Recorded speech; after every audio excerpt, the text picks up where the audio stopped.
घूम रहे। आज इंडिपेंडेंस कहाँ रह गया हमारी, डेमोक्रेसी कहाँ रह गई हमारी? ये तो मन मर्जी की सरकार चली है, मन मर्जी से सारे कार्य हो रहे। कभी कोई ग्राउंड एक दिन पहले परमिशन दी जा रही है, अगले दिन परमिशन कैंसिल कर दी जा रही है। ये कौन सा कानून व्यवस्था है यहाँ पर? कानून व्यवस्था तो नाम की चीज नहीं रह गई है, ये तो धज्जियां उड़ा दी है उन्होंने कानून व्यवस्था। और इसका साक्षात जो है वो हमारे डॉक्टर भाई हैं, डॉक्टर साहब हैं, कि इतने शरीफ आदमी है, इनको इन्होंने कभी किसी को तू करके नहीं कहा। नापते मानवता के नापते हम आए, आज इनको देखा, इनको मिले इनको। धन्यवाद सर।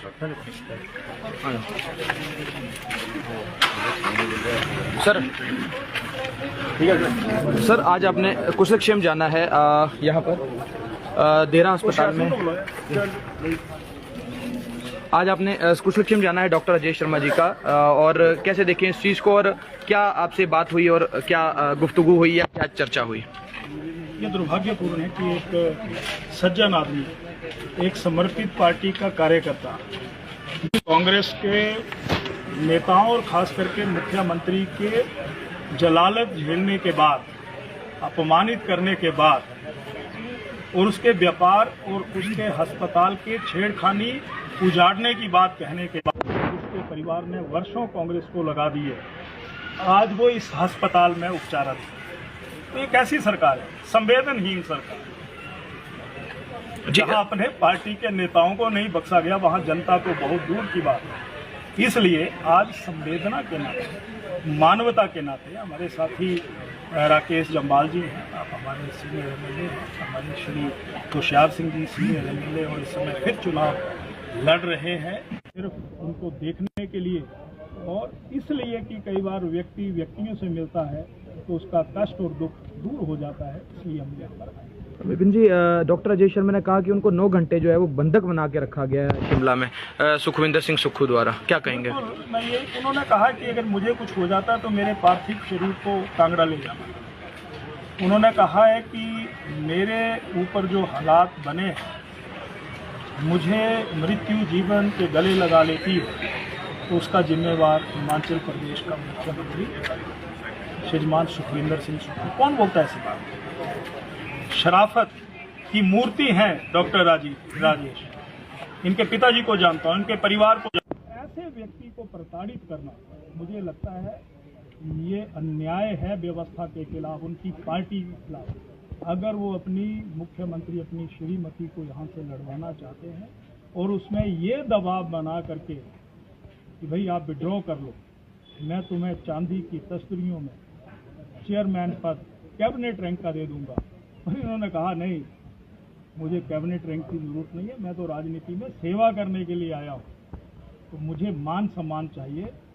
इसलिए इस सारी घटनाक्रम के जिम्मेदार और पत्नी धर्म को निभाने के लिए मुख्यमंत्री जो काम कर रहे हैं, आने वाली पीढ़ी, आने वाला इतिहास कभी माफ नहीं करेगा, ये मैं कहना चाहता हूँ। पूर्व विधायक तुषार सिंह ने भी कहा है कि उनको भी जो है वहाँ पे जब क्रॉस वोटिंग हुई उसके बाद जो है भाजपा के फोर्स ने जो बचाया वहाँ पे विधानसभा में, क्या कहेंगे इसको लेकर? मैं यही कहना चाहता हूँ कि इन्होंने जो फैसला लिया वो आत्म सम्मान और हजारों लोगों और मतदाताओं की भावनाओं का मान किया है। अगर ये त्याग पत्र नहीं देते तो क्या जलील होते, उनके हाथों में ये भी शहीद हो जाते, जैसे ये डॉक्टर साहब की हालत है। इन्होंने कहा नहीं, हम तुम्हारे आंगन में कभी नहीं आएंगे, और आएंगे तो जनता का समर्थन लेंगे। इसलिए सबसे पहले इन्होंने संघवी किया, हर्ष महाजन को अपना विश्वास दिया, और इनकी हिम्मत ये है कि निर्दलीय होने के नाते कहा कि हम ईमान के रूप में लोगों का प्रतिनिधित्व करते हैं, ये पद छोड़ते हैं और जनता का जनादेश लेंगे, फिर विधानसभा में पहुंचेंगे। मैं ऐसे जनप्रतिनिधि मान करता हूं, सम्मान करता हूं। जनप्रतिनिधि यहाँ के ये निर्दलीय एक बार नहीं, यहाँ देहरा की जनता ने 2 बार इनको आशीर्वाद दिया। तो तीसरी बार भी जो माहौल है भाजपा के प्रत्याशी के रूप में, जिस व्यक्ति की पहचान आम जन के बीच में है, जनता यहाँ पर उनको समर्थन देगी, ये मैं अपेक्षा करता हूँ। जो जन कल्याण जो है जनता का, क्या बीजेपी में रहकर ही किया जा सकता है या निर्दलीय होकर नहीं किया जा सकता था?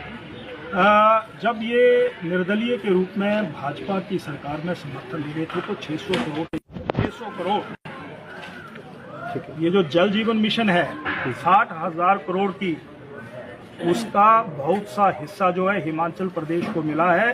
उन परियोजना का अधिकतर हिस्सा इस देहरा विधानसभा में मिला है।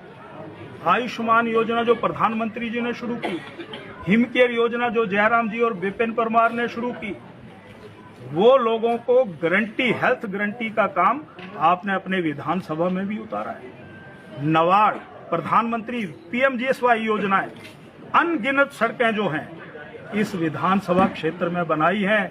और 15 महीनों में ठन ठन गोपाल, तो क्या ये ठन ठन गोपाल के लिए गए हुए थे? ठीक है, इन्होंने विधानसभा में अपनी आवाज उठाई, सौहार्दपूर्ण वातावरण में भी बात रखी होगी, सुनी नहीं, अंत में फैसला किया नहीं, तुम्हारा तुझको अर्पण, जनता ने हमें जो बनाया है हम उसके साथ समझौता नहीं करेंगे। पार्टी भाजपा ने इनको उम्मीदवार बनाया है, हम सब मिलकर के आगे चल रहे हैं। ये ठीक है, थैंक यू।